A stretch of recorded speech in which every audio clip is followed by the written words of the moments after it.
안녕하세요, 소북입니다. 오랜만에 영상을 올리는데요. 최근에 이런저런 사정으로 영상 업로드를 하지 못했습니다. 이 점 죄송하게 생각하고요.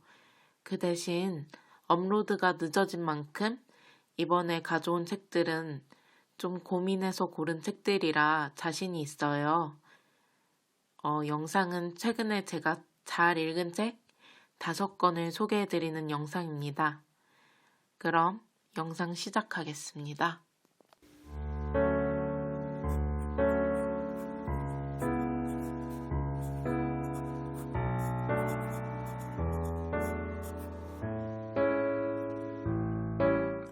가장 먼저 소개해드릴 책은 독일의 영화 감독으로 알려진 도리스 되리의 아무도 날 사랑하지 않아라는 소설입니다. 제목에서 짐작하셨겠지만 관계에서 비롯되는 감정이나 상처에 대한 여러 단편 소설을 엮은 책인데요. 처음에는 각각의 소설들이 관련 없는 것처럼 보이는데 여러 단편 소설에서 주인공이나 주변 인물들이 다시 등장하기도 하고 엮이기도 해서 여러 단편 소설이 마지막에 가서는 하나의 소설처럼 느껴져요.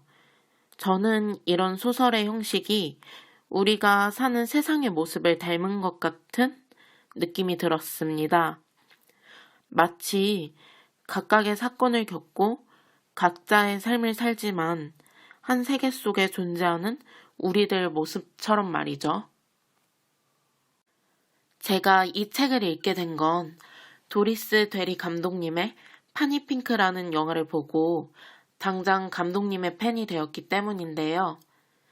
이 영화는 사랑에 서로 실패한 두 사람이 서로를 위로하고 극복하는 영화예요. 근데 그 두 사람이 뻔하게 이성적 사랑에 빠지는 게 아니라 정말 서로의 처지와 그 감정을 이해하고 서로의 존재 자체로 극복하고 앞으로 나아가는 것이 인상적인 영화입니다. 이 책의 오르페오라는 단편 소설이 파니핑크에 등장하는 매력적인 인물 오르페오의 시작이었는데요. 저도 한동안 이 오르페오에 빠져서 오르페오를 연기한 배우를 구글에 막 쳐보고 그랬어요. 혹시 영화를 보지 않으신 분 중에 이 책의 제목에 머리를 얻어맞은 듯이 끌리신 분들은 이 영화가 취향을 저격하지 않을까 생각합니다. 저는 보자마자 인생 영화 목록에 넣어두었거든요. 다시 책 이야기로 돌아와서요. 이 소설은 제목처럼 밝은 소설은 거의 없고 우울합니다. 그리고 우리의 감정이나 상황을 너무나 사실적으로 묘사해서 책을 읽고 있는 나의 감정을 간파당한 것처럼 수치스럽고 괴로운 마음까지 들어요. 책의 제목처럼 우리는 누구나 사랑받고 싶어 한다는 사실을 부정할 수는 없으니까요. 이런 소설을 우울하게 왜 읽느냐 물어본다면 매번 관계로 인해 상처받는 우리에게 이렇게 현실을 있는 그대로 보여주는 소설이 때로는 위로가 되기도 한다고 답을 드리고 싶은데요. 이 책이 마치 사랑받길 원하기 때문에 우리는 매번 상처받을 수밖에 없는 운명이야 라고 말해주는 것 같거든요. 복종이나 체념 같은 운명을 수용하는 단어를 제가 좋아하지는 않지만 어쩔 수 없이 받아들여야 하는 세상의 법칙이 아닐까 생각해요. 저는 크리스마스를 챙기진 않지만 12월에는 아무래도 나의 인간관계에 대해 많이 생각하게 되잖아요. 이런 생각이 드는 12월에 읽기 딱 좋은 소설인 것 같습니다. 그 다음 소개해드릴 책은 요새 많은 분들에게서 화제가 된 책 우리가 빛의 속도로 갈 수 없다면이라는 SF 소설집입니다. 이 책은 제43회 오늘의 작가상을 수상하신 김초엽 작가님이 쓰셨습니다. 이 책은 워낙 다른 리뷰가 많기 때문에 책의 특징과 저의 느낌을 간단하게 말씀드릴게요. 이 책은 SF 장르이지만 어렵지 않은 흥미로운 내용을 중심으로 전개하고 있어서 술술 읽히는 편이에요. 하지만 다루는 주제들은 결코 가볍지 않은데요. 주제에 관한 이야기는 뒤에서 다시 하고요. 일단 작가님이 소설의 배경이 되는 발달된 과학기술 혹은 다른 문명을 실제처럼 묘사해요. 여기서 다른 세계를 상상하는 재미가 있고요. 그리고 이런 과학기술과 대비되는 변하지 않을 소중한 것들을 아름다운 언어로 그려내시는데요. 그런 아름다운 언어가 작가님의 희망을 잃지 않는 따뜻한 시선과 어우러져서 다 읽고 나면 마음이 잔잔한 여운으로 가득해집니다. 이 책에는 총 7편의 단편 소설이 실려 있는데요. 제가 개인적으로 재미있게 읽은 단편은 우리가 빛의 속도로 갈 수 없다면과 나의 우주 영웅에 관하여입니다. 이 두 작품은 비슷한 점이 많아요.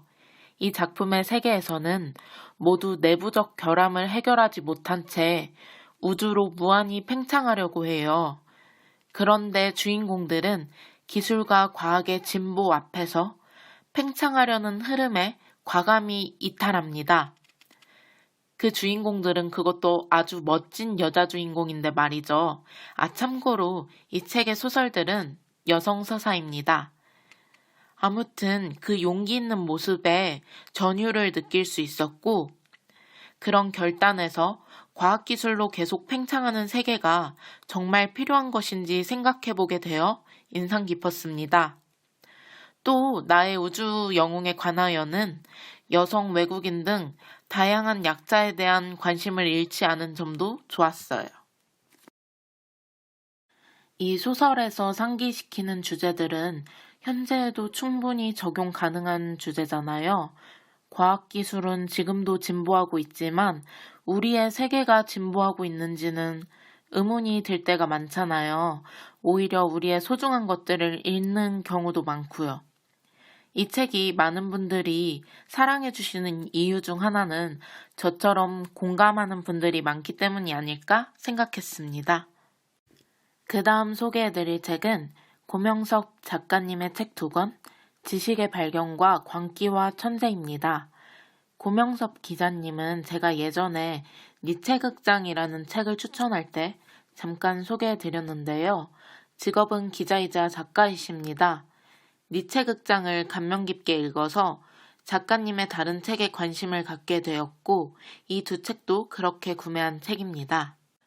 먼저 지식의 발견이라는 책은 우리나라의 상황에서 고민해야 할 정치적, 사회적 담론들에 대해 연재한 칼럼들을 모은 책입니다. 주요 담론들을 소개하면서 그 담론들에 관한 다른 책들도 소개하고 있어서 앞으로의 독서 생활에도 큰 도움이 될 수 있는 책입니다. 소개된 담론들을 보면 1장에 우리나라의 국가주의와 민족주의, 친일파에 대한 내용이 있고 2장은 근대의 개념과 우리나라의 서양 콤플렉스에 대해 3장은 우리나라의 정치나 사회 상황에 대한 내용이 주를 이룹니다. 14년 전에 쓰여진 책이지만 현재까지도 유효한 담론들이 아닐까 생각합니다. 우리는 보통 책을 읽다 보면 대부분 서양의 정신에 기초한 내용을 공부하게 되는데요. 그렇게 서양을 알려고 노력하면서 정작 우리나라의 상황에 대해서는 관심이 소홀했던 것 같아 반성하게 되었습니다. 결국 우리가 공부하는 이유는 우리 주변으로부터 시작해서 이 세상을 조금씩 나은 방향으로 만들어 가기 위해서겠죠. 당장의 우리나라의 상황을 알지 못한다면 그 무엇도 바꿀 수 없을 것이라고 생각하는데요. 그렇기 때문에 이 책은 모든 분들이 한 번쯤은 꼭 읽어보셨으면 좋겠습니다. 그 다음 소개해드릴 책은 광기와 천재라는 책입니다. 이 책은 자신을 한계까지 밀어붙여서 광기 혹은 창의성을 발휘한 인물들을 소개한 책입니다.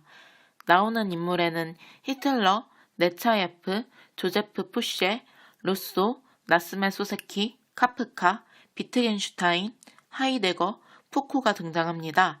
등장하는 인물들이 모두 쟁쟁하죠. 내용도 모두 흥미로워서 단숨에 읽었습니다.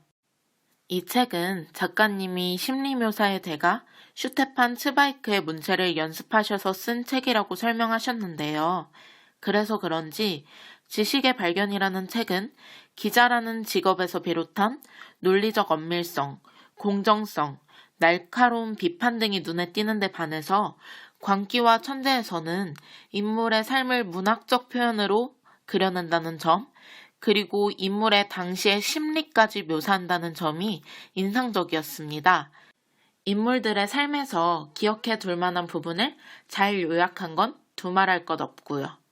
두 책의 글쓰기 스타일은 같은 사람이라고 보기 힘들 정도로 다른데요. 물론 글의 특성이 달라 그럴 수도 있겠지만 고명섭 작가님이 얼마나 노력하셨는지 느낄 수 있었어요. 후에 나오는 니체 극장이란 역작이 이런 두 책의 글쓰기 방법을 융합해서 나올 수 있었다는 생각이 들었습니다. 앞으로도 고명섭 작가님 책은 꾸준히 읽을 예정입니다. 마지막으로 소개해드릴 책은 서경식 교수님의 서양미술 순례라는 책입니다. 작가님의 책 중에서 가장 대표적인 책인데요.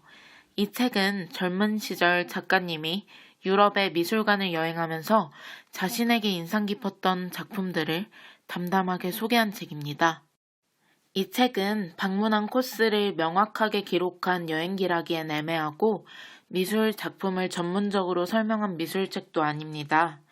작가님의 뇌리에 꽂힌 그림만을 전문적이지 않은 용어로 그저 떠오른 생각들을 기록한 에세이에 가깝습니다. 그렇기에 오히려 이 책은 오직 서경식 작가님만이 쓸 수 있는 글이라는 생각이 드는데요. 작가님 소개를 간단히 하면 서경식 교수님은 제일교포시고 두 형은 한국에 유학을 왔다가 사상범으로 교도소에서 복역을 했습니다.